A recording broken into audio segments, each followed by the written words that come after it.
बिस्मिल्लाहिर्रहमानिर्रहीम। अस्सलाम वालेकुम डियर स्टूडेंट्स। आज हम डिस्कस करेंगे सॉल्युबलाइजेशन। हमारी कॉमन ऑब्जर्वेशन है कि non polar solute non polar solvent में डिज़ोल्व होते हैं और पोलर सल्यूट पोलर सॉल्वेंट में डिज़ोल्व होते हैं। यानी लाइक डिज़ोल्व्स लाइक का प्रिंसिपल एप्लीकेबल है सॉल्युबिलिटी के लिए। अलबत्ता अगर हम माइसेलर सोल्यूशन यूज़ करें, यानी सरफेक्टेंट को सूटेबल सॉल्वेंट में डिज़ोल्व करके हम माइसल बना लें, उस माइसल के अंदर चूंकि पोलर पार्ट भी हैं नॉन पोलर पार्ट भी हैं, तो माइसलर सोल्यूशन यूज़ करते हुए हम पोलर सॉल्वेंट को नॉन पोलर पोलर सल्यूट को नॉन पोलर सॉल्वेंट में डिज़ोल्व कर सकते हैं, नॉन पोलर सल्यूट को पोलर सॉल्वेंट में डिज़ोल्व कर सकते हैं। इस फिनोमेना को कहते हैं सॉल्युबलाइजेशन। यानी माइसलर सोल्यूशन यूज़ करते हुए हम इनसॉल्युबल या लेस सॉल्युबल कंपाउंड की सॉल्युबिलिटी को इन्हांस कर सकते हैं। Increase in solubility of insoluble और separately soluble organic compound due to presence of surfactant in solvent is called solubilization. और इसको आप यूं भी डिफाइन कर सकते हैं कि it is a spontaneous phenomena, it is spontaneous dissolving of insoluble और less soluble material by reversible interaction with micelles to form thermodynamically stable isotropic solution. सॉल्युबलाइजेशन एक स्पॉन्टेनियस फिनोमेना है जिसमें आप इनसॉल्युबल या लेस सॉल्युबल मटेरियल को spontaneously dissolve कर लेते हैं, स्पॉन्टेनियसली उनकी सॉल्युबिलिटी को इन्हांस कर देते हैं। और ये जो स्पॉन्टेनियस डिसॉल्विंग है, it is due to reversible interaction of that compound with micelle. चूँकि माइसलाइजेशन का फिनोमेना रिवर्सिबल फिनोमेना है, तो माइसलाइजेशन से रिलेटेड जितने भी फिनोमेना हैं वो भी सारे रिवर्सिबल हैं।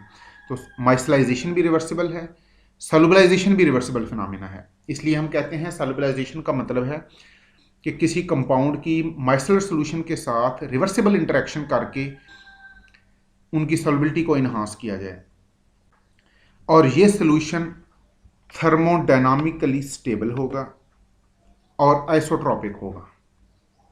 थर्मोडायनामिकली स्टेबल होने का मतलब है कि जब ऐसा सोल्यूशन बनेगा सिस्टम की गिब्स फ्री एनर्जी डिक्रीज होगी, यानी delta G of solubilization will be negative and this solution will be isotropic. Isotropic का मतलब है कि अगर हमारे पास एक माइसल हो, उस माइसल से किसी भी डायरेक्शन में आप जाएं, you will experience same environment. ये देखिए, हम एक माइसल की डायग्राम लेते हैं।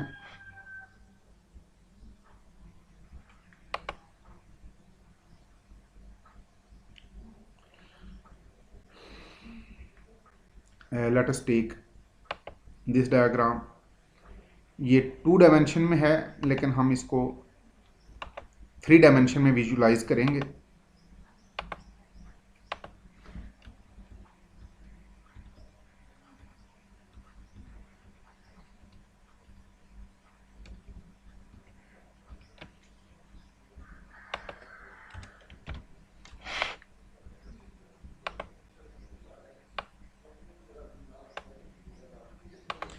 ये देखिएगा, ये माइसल के हेड्स ग्रुप्स हैं जो कि हाइड्रोफिलिक हैं, जो ब्लू कलर में जो ब्लू सर्कल हैं, और इनवर्ड इसकी कोर हैं, इसकी हाइड्रोफोबिक टेल हैं। अगर आप माइसल के बिल्कुल कोर में खड़े हों, उससे आप किसी भी डायरेक्शन में चले जाएं, you will experience same environment.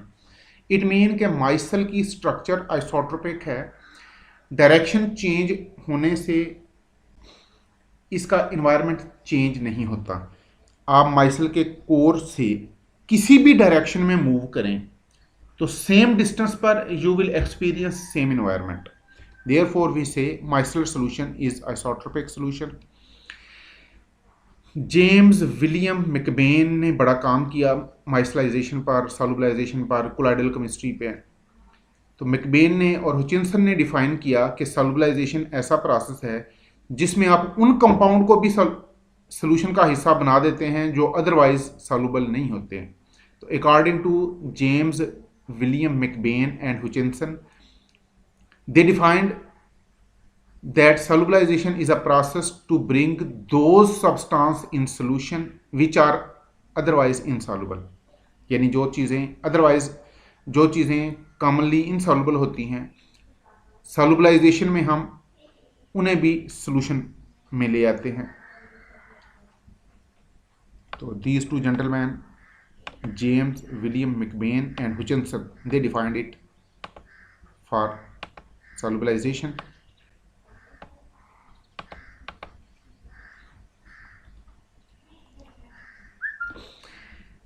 For example ethyl benzene non polar compound है और वाटर में इंसॉल्युबल है, लेकिन अगर हम पोटाशियम हेक्साडेकानोएट का 0.3 मोलर सोल्यूशन बनाएं तो आप इथाइल बेंजीन को वाटर में डिसॉल्व कर सकते हैं और इसकी सॉल्युबिलिटी 0 से इन्हांस होके 5 ग्राम पर 100 ml तक हो सकती है.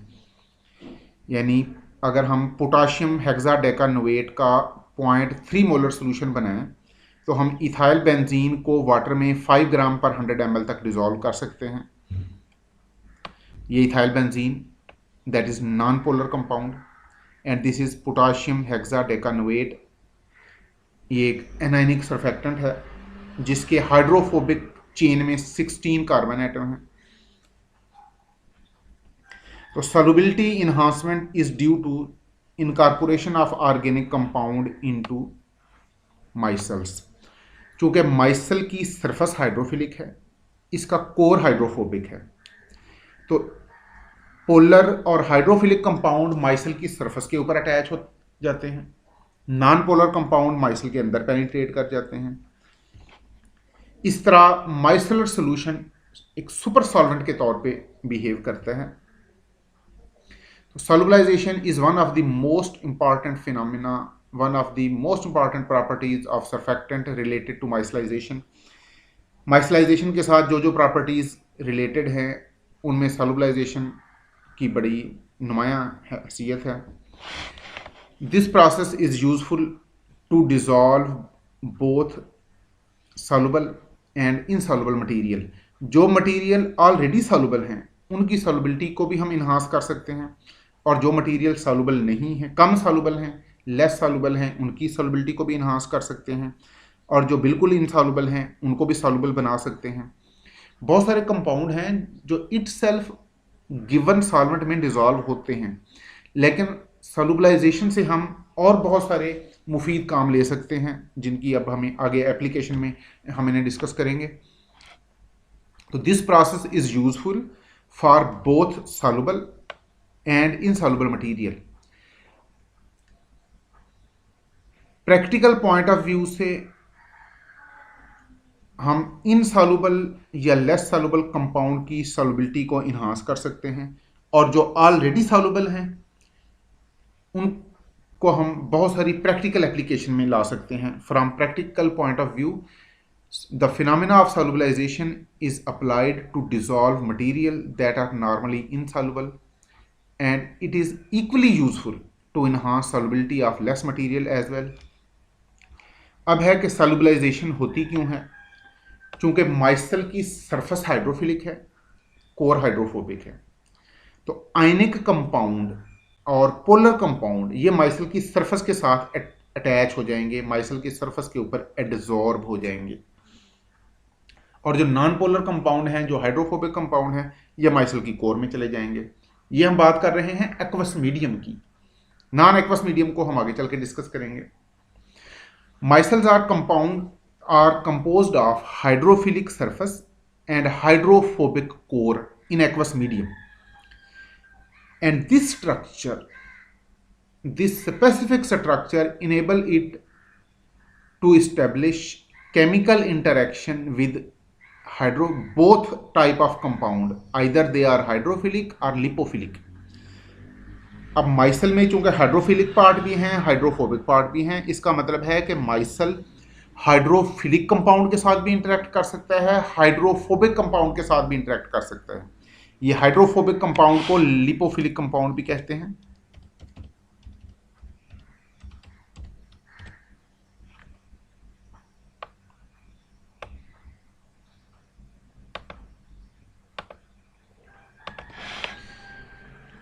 Therefore, micelles can interact with ionic compound, with polar compound, with non-polar compound with equal ease, and this property enables micellar solution to behave as super solvent. सॉल्युबलाइजेशन की वजह से माइसलर सॉल्यूशन सुपर सॉल्वेंट के तौर पे act करते हैं। इनको super solvent इसलिए कहते हैं कि ये आयनिक कंपाउंड को भी डिसॉल्व कर सकते हैं, नॉन आयनिक कंपाउंड को भी डिसॉल्व कर सकते हैं, पोलर कंपाउंड को भी डिसॉल्व कर सकते हैं, नॉन पोलर कंपाउंड को भी डिसॉल्व कर सकते हैं। Therefore micellar solution deserve to be called super solvent. अब आयनिक कंपाउंड माइसल की इंटरफेस पे एब्जॉर्ब होते हैं, पोलर कंपाउंड पेरिसेड लेयर में चले जाते हैं, सरफेस के करीब करीब रहते हैं, और नॉन पोलर कंपाउंड कोर में चले जाते हैं। अब देखते हैं सॉल्युबलाइजेशन की एप्लीकेशन एवरीडे लाइफ में और इंडस्ट्री में। सॉल्युबलाइजेशन का फिनोमेना कहाँ यूज़ होता है, तो मेजर एप्लीकेशन इसकी 6-7 हम डिस्कस करेंगे। First of all, this phenomena is used in synthesis of product containing water insoluble ingredient। अगर किसी केमिकल रिएक्शन में, किसी सिंथेसिस के प्रोसेस में पोलर और नॉन पोलर दोनों तरह के रिएक्टेंट इन्वॉल्व हों, तो पोलर रिएक्टेंट वाटर में डिसॉल्व होंगे, non polar reactant non polar solvent में डिसॉल्व होंगे, लेकिन पोलर और नॉन पोलर सॉल्वेंट दोनों आपस में मिसिबल नहीं होंगे। इसलिए हमें कोई ऐसा सॉल्वेंट चाहिए जो वाटर के साथ मिसिबल हो और उसमें नॉन पोलर सॉल्यूट डिसॉल्व भी हो जाए। तो दैट सॉल्वेंट आर कॉल्ड को सॉल्वेंट और ऑर्गेनिक सॉल्वेंट। लेकिन अगर हम माइसलर सोल्यूशन यूज कर लें तो माइसल के अंदर चूंकि पोलर और नॉन पोलर दोनों सॉल्यूट डिसॉल्व हो सकते हैं, लिहाजा फिर को सॉल्वेंट की जरूरत नहीं रहेगी। Similarly micellar solution can be used in as catalyst यानी, and this phenomena is called micellar catalysis. ये देखें, ये माइसल की स्ट्रक्चर हमने डिस्कस की।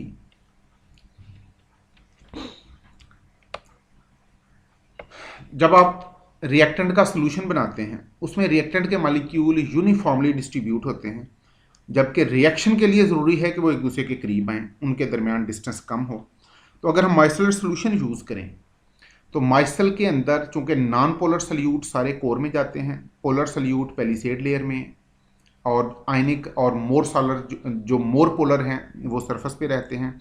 इसका मतलब है माइसल के अंदर एक जैसे मॉलिक्यूल एक जगह पे इकट्ठे हो जाते हैं, उनके दरमियान इंटरमोलेकुलर डिस्टेंस बहुत कम रह जाता है और उनका एक दूसरे के साथ रिएक्ट करना इंतहाई आसान हो जाता है। This technique is called micellar catalysis. इसका मतलब है micelle can also act as catalyst. Phenomena is called micellar catalysis. Similarly detergency के प्रोसेस में डर्ट जो कपड़ों के ऊपर या हमारी बॉडी के ऊपर लगती है, डर्ट नॉन पोलर है और वाटर पोलर है। तो जस्ट सिंपल वाटर के साथ अगर हम कपड़ों की वॉशिंग करें या अगर हम गौसल करें पानी के साथ, तो डर्ट इजीली रिमूव नहीं होती और कंप्लीटली रिमूव नहीं होती, क्योंकि mostly dirt is non polar. अलबत्ता अगर हम माइसलर सोल्यूशन यूज़ कर लें तो उस माइसल में चूंकि पोलर पार्ट भी हैं, नॉन पोलर पार्ट भी हैं, सरफेक्टेंट के नॉन पोलर पार्ट डर्ट के साथ अटैच होंगे और पोलर पार्ट वाटर के साथ अटैच रहेंगे। इस तरह हम डर्ट को सॉल्युबलाइज करेंगे माइसल के अंदर और फिर उसे रिमूव कर देंगे।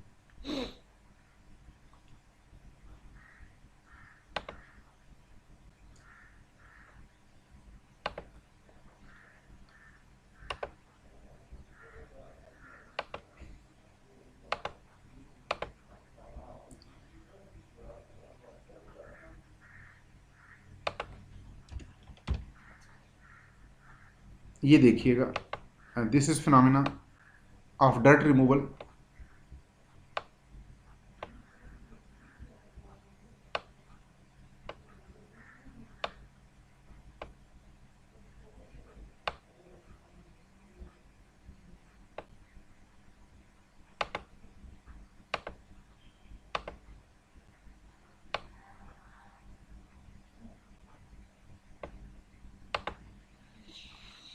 ये देखें,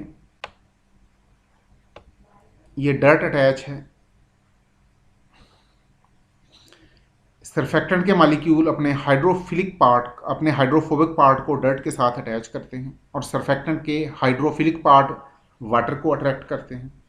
इस तरह एक कंबाइन एक्शन से, चूंकि इस दौरान वाटर कंटिन्यूसली फ्लो कर रहा होता है, और अगर आप वॉशिंग मशीन में देखें तो वाटर को हम सर्कुलेट करते हैं या कपड़े को मैनुअली रब करते हैं, तो इस तरह डर्ट इजीली रिमूव हो जाती है। इस फिनोमेना को हम फ्यूचर में डिटेल से डिस्कस करेंगे।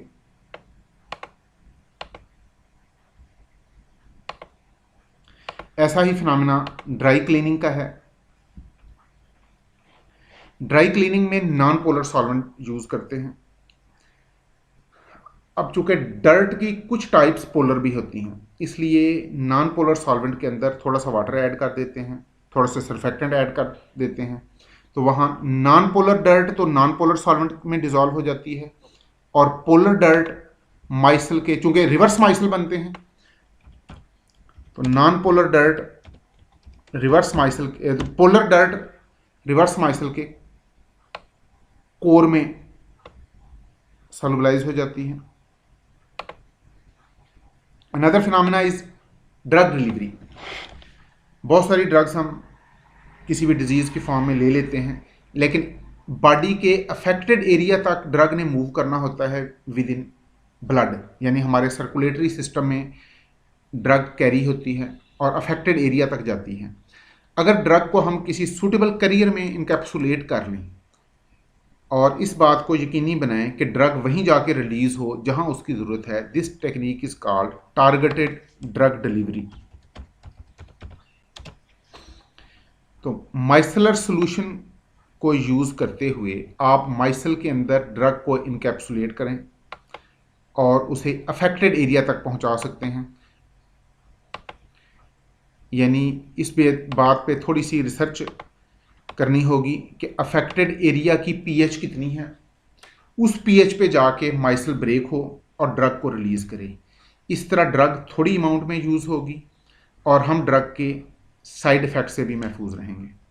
सिमिलरली रॉक से अगर ऑयल रिकवर करना हो, यह भी माइसलर सोल्यूशन के ज़रिए होता है, in enhanced oil recovery. And another application is to remove pollutant from aqueous system. This technique is called micellar enhanced ultra filtration.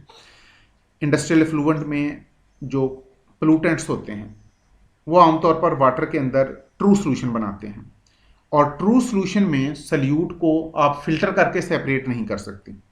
अलबत्ता उसी पोल्यूटेंट के सोल्यूशन में अगर सरफेक्टेंट ऐड किए जाएं तो माइसल बन जाते हैं। वो माइसल पोलर और नॉन पोलर हर तरह के पोल्यूटेंट्स को और जो हैवी मेटल आयन हैं उनको इनकॉर्पोरेट कर लेते हैं। माइसलर सोल्यूशन के अंदर मेटल आयन की, पोलर पोल्यूटेंट्स की, नॉन पोलर पोल्यूटेंट की सॉल्युबलाइजेशन हो जाती है, और माइसल का साइज चूंकि कोलाइडल डोमेन में होता है, इसका मतलब है जब आपने इंडस्ट्रियल एफ्लुएंट में या जब आपने पोल्यूटेड वाटर में सरफेक्टेंट ऐड किए तो आपने पोल्यूटेंट के ट्रू सोल्यूशन को कन्वर्ट कर दिया कोलाइडल सोल्यूशन में, और उस कोलाइडल सोल्यूशन को आप कोई भी फिल्टर पेपर लगा के, कोई भी मेम्ब्रेन लगा के सेपरेट कर सकते हैं, फिल्टर कर सकते हैं। सिमिलरली माइसल की स्ट्रक्चर मेम्ब्रेन जैसी होती है, बिलखसूस जो बाइलेयर लेमिलार माइसल हैं।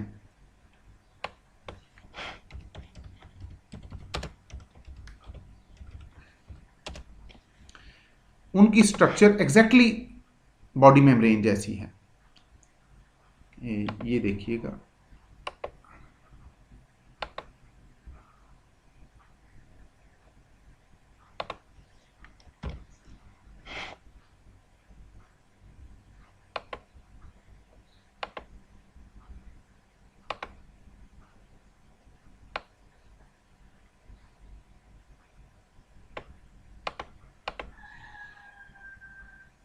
अब इसमें देखें,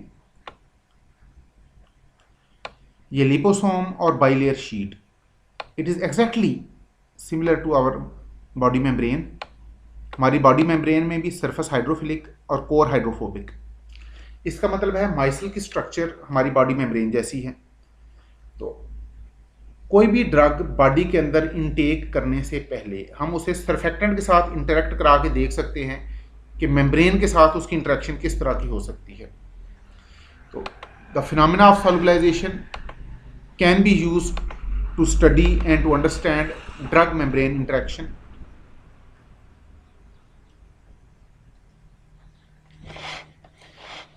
अगर आप किसी भी कंपाउंड की सॉल्युबिलिटी को प्लॉट करें वर्सेस सरफेक्टेड कंसंट्रेशन, तो आप देखेंगे कि सीएमसी से पहले सॉल्युबलाइजेशन बिल्कुल नहीं है और सॉल्युबिलिटी सीएमसी के बाद रैपिडली एक्सपोनेंशियली इंक्रीज होती है। इससे ये प्रूव होता है कि सॉल्युबलाइजेशन का फिनोमेना माइसलर फिनोमेना है, यानी ये माइसल बनने के बाद ही होता है और सीएमसी के बाद होता है। तो सरफेक्टेंट के माइसलर सॉल्यूशन को हम कहेंगे सॉल्युबलाइजर, और जिस चीज़ को हम सॉल्युबलाइज कर रहे हैं उसे कहा जाएगा सॉल्युबलाइजेट। चाहे वो कोई ड्रग हो, कोई पोल्यूटेंट हो, कोई रिएक्टेंट हो, जिस चीज़ को भी आप माइसल के अंदर सॉल्युबलाइज कर रहे हैं, that material is called solubilizate and micellar solution is called solubilizer. ये देखिएगा, ये वाई एक्सिस पर हमने प्लॉट किया अमाउंट ऑफ मटेरियल सॉल्युबलाइज्ड और एक्स एक्सिस पर हमने प्लॉट किया सरफेक्टेंट की कंसंट्रेशन। तो सीएमसी तक सॉल्युबिलिटी में कोई चेंज नहीं आई। सीएमसी के बाद जब माइसल बनना शुरू हुए देन सॉल्युबिलिटी इंक्रीज होना शुरू हो गई। It is a typical plot for amount of material solubilized as a function of surfactant concentration. तो नेक्स्ट लेक्चर में हम इंशाल्लाह डिस्कस करेंगे locus of solubilization. Thank you very much. अल्लाह हाफिज़।